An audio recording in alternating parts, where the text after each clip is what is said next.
Friends, আমি সম্রাট দেবনাথ। আমার ইউটিউব চ্যানেলে তোমাদের সবাইকে স্বাগত জানাই।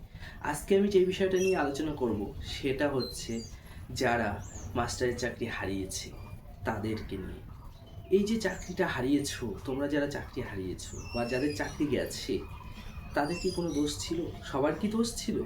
হ্যাঁ, কিছু সংখ্যক মানুষ যারা ভুল করেছে, যারা অন্যায় করে চাকরি পেয়েছে, তাই বলে 26,000 শিক্ষককে কি বাদ দেওয়া উচিত হয়েছে? এমন এমন অনেক শিক্ষক আছে যারা সত্যি সত্যি শিক্ষা জগতের একটা আমূল সম্পদ। তো তাদেরকে আমরা হারিয়েছি। হয়তো ভালো হবে, সব ঠিক হয়ে যাবে, হয়তো তারা আবার চাকরি পাবে, কিন্তু এই যে ধাক্কাটা, এখন তাদেরকে যে কথা শুনতে হচ্ছে পরিবেশে, এটা কিন্তু সত্যিই খুব বেদনাদায়ক। আমি জানি না সবাই কি বলছে। হয়তো অনেকে বলছে যে হ্যাঁ, মাস্টার চাকরি তো অনেক ছুটি, তার জন্য সবাই করতে চায় না। সেটা নয়, সেটা নয় বন্ধু।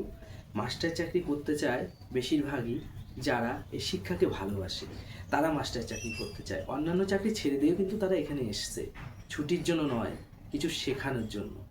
তো আমি সবার জন্যই প্রার্থনা করছি ঈশ্বরের কাছে, আল্লাহর কাছে, গডের কাছে, তোমরা যেন তোমাদের চাকরিটা ফিরে পাও। আর আমরা যারা রয়েছি, আমরা যারা বিএড করে রয়েছি, আমরা চাকরি পাচ্ছি না, এটা আমাদেরও কষ্ট। সত্যি আমাদের খুব কষ্ট লাগে যে আমরা চাকরি পাচ্ছি না, আমাদের পরীক্ষা হচ্ছে না।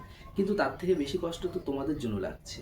তোমরা যেন চাকরি পাও সেই বিষয়ে আবেদন করছি।